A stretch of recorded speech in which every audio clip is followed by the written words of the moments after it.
Olá, seja bem-vindo a mais um devocional de advento aqui do Ministério Fiel. Que maravilha poder falar sobre o nascimento do nosso Salvador. E eu quero levar você hoje até o Salmo 16, um salmo inusitado, certamente um salmo messiânico, mas não normalmente um salmo natalino. Deixa eu ler com vocês. Hino de Davi. Guarda-me, ó Deus, porque em ti me refugio. Digo ao Senhor, tu és meu Senhor, outro bem não possuo, senão a ti somente.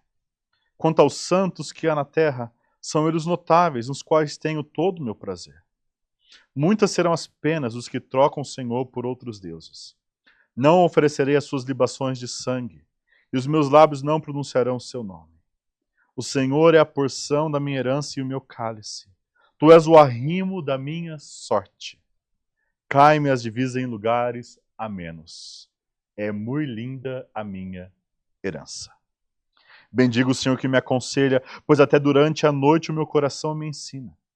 O Senhor, tenho sempre a minha presença. Estando Ele à minha direita, não serei abalado. Alegra-se, pois, o meu coração e o meu espírito exulta. Até o meu corpo repousará seguro. Pois não deixará a minha alma na morte, nem permitirás que o teu santo veja a corrupção. Tu me farás ver os caminhos da vida. Na tua presença há plenitude de alegria. Na tua destra, delícias perpetuamente. Davi começa esse salmo como um salmo de lamento até, pedindo ao Senhor para que o guarde. Nós não sabemos exatamente qual é o problema, mas parece ser algo mortal, porque o final do salmo parece indicar isso. Mas rapidamente esse salmo de lamento se torna num salmo de confiança. E Davi, então, ele diz que o Senhor é o refúgio dele, que ele encontrou refúgio no Senhor. Então ele tem confiança porque ele sabe quem é o Senhor e ele sabe a devoção que ele tem ao Senhor. Davi então passa a mostrar quão confiável é ao Senhor e por isso quão devoto ele é ao Senhor. E ele mostra isso de 4 formas. Primeiro ele diz que Deus é o seu bem maior. Lá no versículo 2. Digo ao Senhor, tu és o meu Senhor. Outro bem não possuo senão a ti somente. Ou seja, para Davi, o Senhor é o seu bem supremo. Nada se compara, nada está acima do Senhor. É através do Senhor que todas as outras coisas boas são comparadas. Além disso, Davi vai dizer que Deus é o seu Senhor absoluto. Porque se Deus é o bem maior dele, então agora ele começa a analisar todas as coisas pela ótica de Deus. Ele considera bom o que Deus considera bom, considera mal o que Deus considera mal. E Davi fala que ele tem prazer na companhia dos santos, daquele que Deus separou para si, eles são os notáveis, no qual ele tem todo o seu prazer. Por outro lado, Davi deixa claro que ele não vai ter comunhão com os idólatras, com aqueles que oferecem libação de sangue para os falsos deuses, aqueles que invocam o nome de falsos deuses. No versículo 2 ele deixou bem claro: eu digo a Yahvé, ao Senhor, a Jeová, tu és o meu Senhor. Ou seja, Davi aqui deixa bem claro que a devoção dele é ao senhorio de Yahvé. Que ele não vai se dobrar e se deixar corromper, mesmo que isso custe a vida dele. Ele vai manter-se fiel ao Senhor. E ele segue, então, dizendo que o Senhor é a sua porção, a sua herança belíssima. Davi aqui empresta a linguagem da herança dos levitas. Traz para si, e ele diz que o Senhor é a porção e a herança dele. Que o que ele realmente quer, o que ele realmente precisa, o que ele mais valoriza, o tesouro dele, é o próprio Deus. Não porções de terra, não riquezas, mas o próprio Senhor é sua herança. E por isso que ele diz que as divisas, a sorte dele, a porção dele é belíssima, caiu em lugares amenos. Ele se alegra de ter o Senhor como sua herança. E por fim ele diz que, e ele bem diz que o Senhor o aconselha, Deus é o seu conselheiro presente.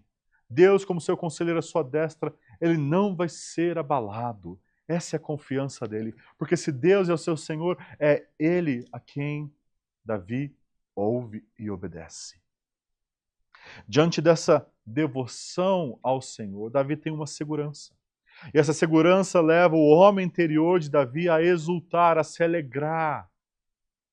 Só que Davi também tem uma confiança extra que não só a sua alma, mas o seu corpo repousaria seguro. E se nós parássemos nesse salmo aqui, parece que é um salmo normal. Davi está falando que Deus o livraria da morte e ele morreria em boa velhice. Mas o versículo 10 parece trazer algo inusitado. O versículo 10 diz que Deus não deixaria a sua alma na morte, no Sheol. Mas perceba que não diz que Deus o livraria do Sheol, mas diz que a alma dele estaria no Sheol e que Deus não deixaria lá. O texto diz que Davi vai morrer.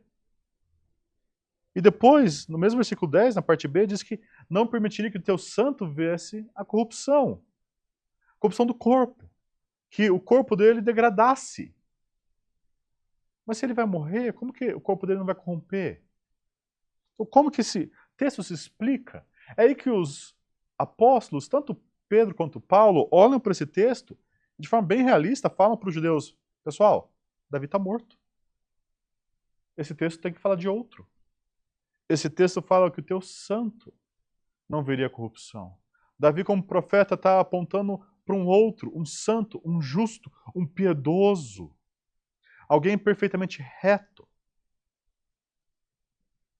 E Davi, então, termina com uma confiança que, por causa dessa ressurreição, desse justo, desse santo, ele veria caminhos de vida, plenitude de alegria e delícias perpetuamente. Perceba que é interessante que esse salmo fala. Esse salmo trata sobre o coração de Davi, mas apontando para uma esperança além de Davi. Davi aqui se coloca como um tipo, uma sombra do rei ungido que viria. Ele sabia que se ele era o ungido de Deus, o seu descendente prometido seria muito além dele. E ele sabia, ele tinha essa esperança que Deus havia prometido que alguém estaria no trono para sempre. E Davi entendeu que não seria uma sucessão infinita, mas um rei eterno, que não morreria eternamente. Seu corpo não seria corrompido. Ele sabe que falava de Jesus Cristo. Mas perceba que, de outra forma, esse texto também nos aponta para Jesus Cristo como a oração do próprio Senhor. Nós estamos celebrando o Natal. Nós temos uma manjedoura aqui do lado. Nós lembramos que Jesus nasceu na pobreza. Se fez pobre para que nós pudéssemos ser ricos. Ou seja, Jesus, de fato, é aquele que disse, o Senhor é minha porção. Quando tentado pelo diabo com as riquezas e os reinos deste mundo, e as satisfações, os prazeres deste mundo, Jesus deixa bem claro que ele não adoraria falsos deuses, mas só ao Senhor. Jesus vem com uma certeza e um amor absoluto que Deus é o seu bem maior. A devoção suprema do Filho ao Pai. E isso incomoda as pessoas, incomodou os idólatras religiosos da época. Tanto que quiseram tirar a vida de Jesus. Então Jesus clama, como esse salmo clama. Guarda, meu Deus, porque em ti me refugio. Esse salmo é o salmo do Getsemane. É o salmo da sombra da cruz. Quando aquele que ama plenamente a Deus está com a sua vida sob risco, mas ele tem uma segurança. Que Deus o ama e não deixaria-o na morte. Jesus, o rei ungido, o sacerdote rei, aquele que herdaria o Senhor e seria rei, ele experimenta a morte, a sua alma no Sheol, na morte, mas não é deixada lá. Deus ressuscita o seu filho. Deus vem e não deixa que o seu santo veja a corrupção. Mas há uma promessa aqui para nós. Esse salmo nos lembra que por causa disso, nós não precisamos encontrar a satisfação da nossa vida nas coisas deste mundo. Neste Natal eu quero encorajar você. Conforme nós temos excesso de tantas coisas, excesso de comida, excesso de bebidas, excesso de presentes e trocas e de desejos, de comparações, A gente vive quase se estivesse naquela música do Rolling Stones, eu não consigo ter nenhuma satisfação. Esse texto nos aponta para uma satisfação plena. Esse texto fala sobre plenitude de alegria na presença de Deus. E o termo plenitude aqui significa saciedade. Esse texto nos chama neste Natal a encontrar tudo que a nossa alma precisa, a saciedade de alegria que nós precisamos, não nas coisas deste mundo, não nos falsos deuses que prometem algo, mas não entregam, mas na presença de Deus. Este salmo nos convida a, como Jesus, dizer: o Senhor é a porção da minha herança e o meu cálice. Ele é meu bem maior.